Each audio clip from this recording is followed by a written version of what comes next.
Hey Ewans, welcome back to my channel. It's WinnieBeeLV, Mouth of the South. No intro, no outro.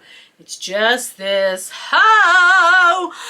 Thank you for joining me on Terror Thursday, which is really Dawn and Yota's joint venture. I just horned in on it. I hope they don't mind. Dawn gave me and Yota assignments, okay? And we were to watch the movie Apartment 7A.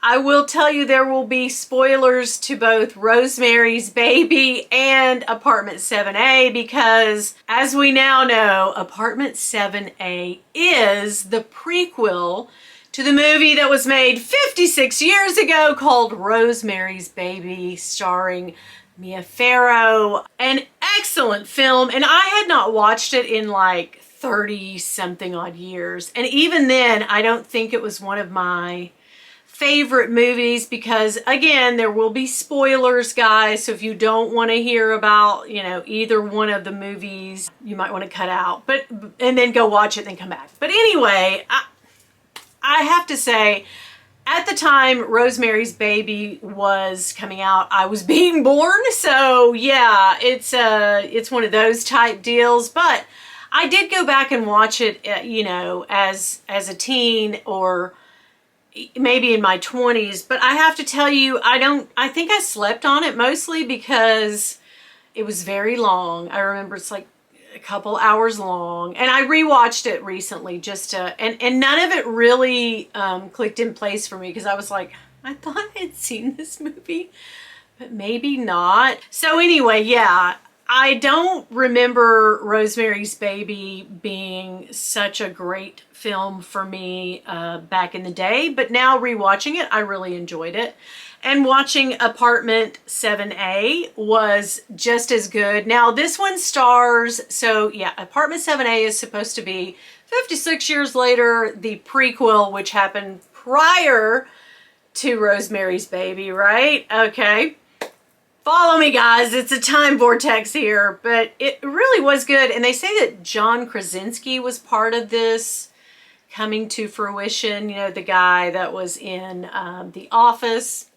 He has now gone on to make, you know, The Quiet Place and all those movies and stuff. So yeah. Funny guy and also into horror, apparently. But yeah, all I can say, it stars Julia Garner, who is the girl from Y'all Paul.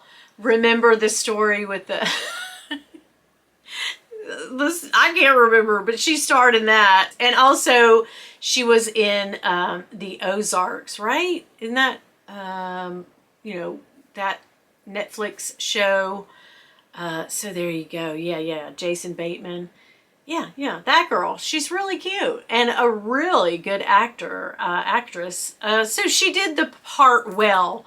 But first off the bat, I was like, this is supposed to be Terry. So it picks up with Terry. She's in this pretty good Broadway musical. She's obviously a singer-dancer. She's trying to make it big in the Big Apple. We get it from, you know, the start of the movie. And she falls and she's doing a number, one of those, I don't know what it's called, but where you jump and you extend your legs and then you land on one foot. But dreams don't always come true. She does that and she clearly cracks her ankle completely. Okay, she like tears up her ankle.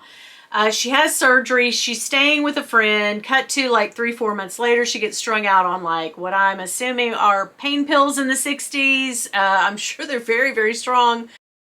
But she goes to all these auditions and she's just not 100% after that accident. I think they did surgery, but she's still continuing to try to pursue her dream. And I keep, like, my daughter and I watched together and I was like, why doesn't she just go become a secretary or a waitress or something, you know, that doesn't involve your ankle? Like, yeah, but no, she had stars in her eyes and she wanted to be that biche. I get it now. I get it. Okay.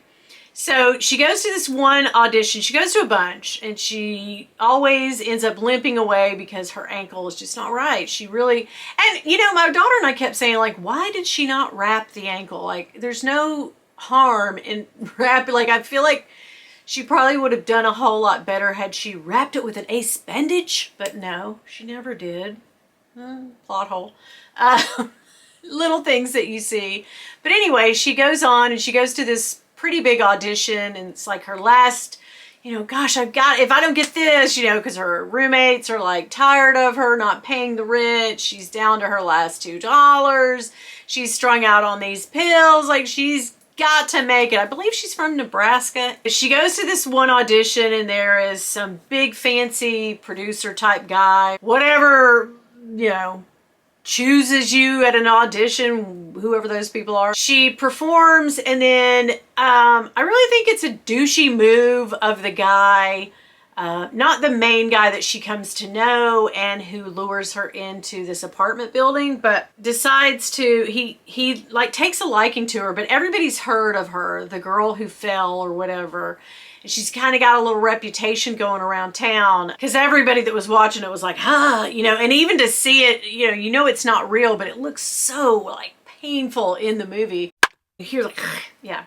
But anyhow, she goes to this one, and one of the guys that's, you know, casting or whatever says, oh, okay, what was the thing that you did that hurt your ankle? And she said the dance move that it was, and he said, okay, let's see that. So she does one. And he says, again. She does it again. I don't know how many times. She did it over and over and over. And each time it keeps taking a toll on her ankle. Again. Like, why she didn't gather her things and get out of there. You know, she had the ambition, girl. So anyway, she goes and she doesn't make it. She decides to drown her sorrows and take 3 times the medication that she normally takes. So it really messes her up. She follows one of the guys one of the men told her to do something really degrading, like get down on the floor and snort like a pig and roll around. And she was like, you know what? I want this part, but I don't want it that bad. So anyway, she leaves. That guy really gets in her craw. I'm like, what about the guy that asked you to friggin' hurt your ankle 15 times again and again and again? But anyway, she follows him to this creepy apartment building. You learn that it's the Bramford from Rosemary's Baby, girl. Yes. And apparently she goes in, the doorman says, she asked for Mr. Marchand or whatever. She's like, I'm sorry. The doorman's like, I can't let you up to see him. Do you have an appointment? Is he expecting you? And she's like, yeah. Well, then she gets really sick from the drugs, and she ends up going outside, stumbling outside, and throwing up. These 2 older people grab her up and say, oh, sweetie. And I told my daughter then, because I remind you that I had not fully paid any attention to Rosemary's Baby. I saw it, but didn't really pay attention to it. So I'm kind of like in this for the first time, like, Castavets, wait, it sounds familiar, but I don't know. So anyway, that's who it turns out to be. They take her up, Minnie and Roman, to their apartment, which is like 7E. They go up there, I guess. I can't get that mixed up with, is that their apartment or is it Rosemary's apartment in the second one? But anyhow, which is really the first one. She goes in, they take care of her, they had put her to bed, she wakes up the next morning to the smell of bacon and, you know, coffee, and she gets up and walks in. They have a beautiful, beautiful apartment, by the way. It's huge. You gotta think this is like 1965. So she walks in, they offer her something to eat, and then they push this empty apartment that just happens to be theirs. Hey, you're looking for an apartment. We want you to stay here. Girl, she gets in the apartment, she moves in. Girl, I already knew, because I had told my daughter, yeah, finishing the point I started.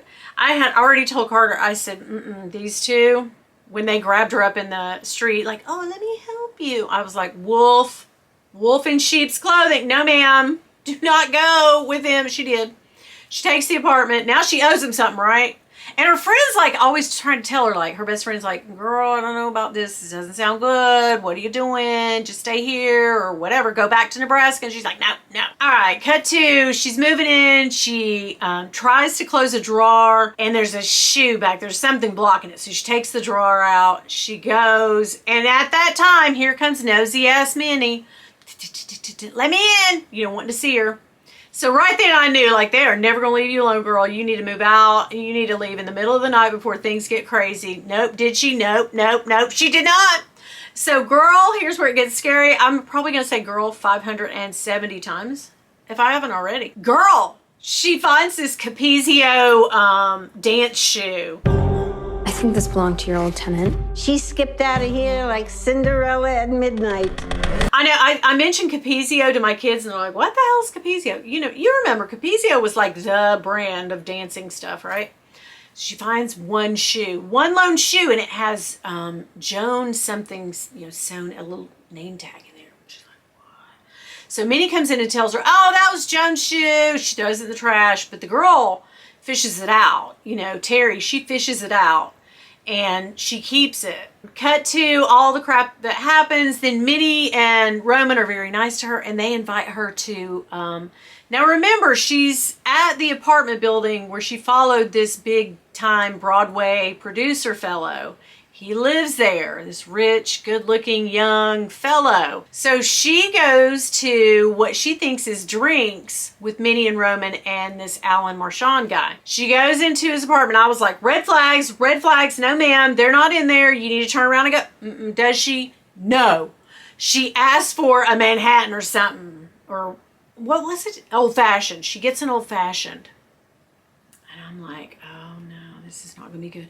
He roofies her, as y'all know.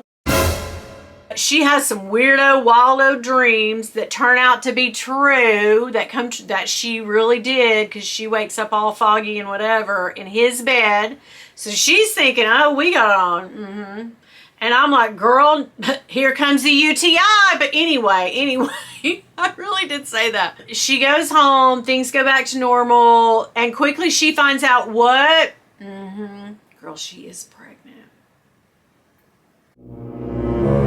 I'm like, oh, hell no. You have let all this go down. How? Okay, then she meets Mrs. Gardenia. Now, in Rosemary's Baby, at the very first, that's where Rosemary and her husband, I think his name's Joe, they move in to Judge Gardenia's apartment because she died mysteriously, because she wanted to, like, out everybody. She wanted to, like, tell everybody, like, girl, run. This is a satanic cult. But nope. She doesn't get to. They put a hex on her and put her in a coma, and then she dies. Well, that is conveniently really good for Rosemary and Rosemary's Baby. Rosemary, I think her name's Woodall. But anyway, she gets that apartment. Cut to later. All right, this is where the timeline just really screws with me, and things don't really add up, but they tried to do such a great job with it.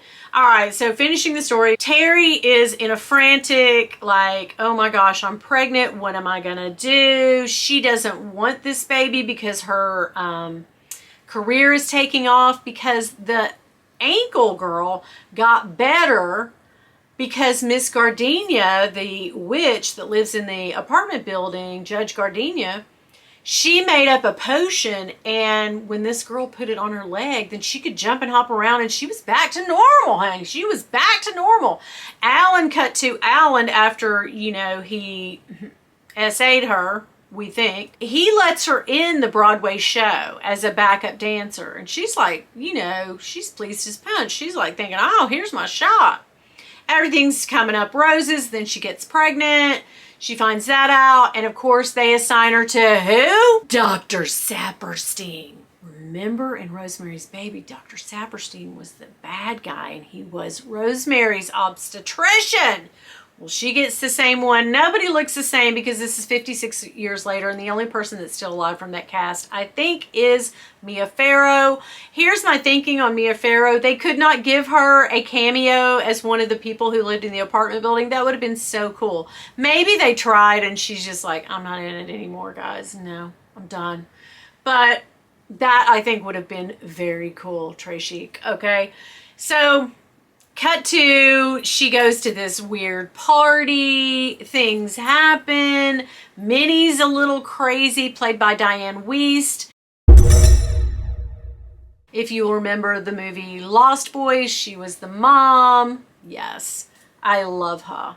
But she is nothing like the original actress who played Minnie, who was a little more quirky and a little more New Yorker and whatever, and a little more eccentric.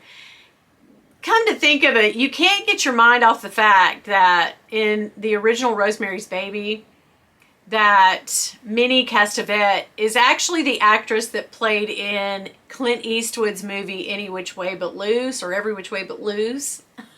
Ah.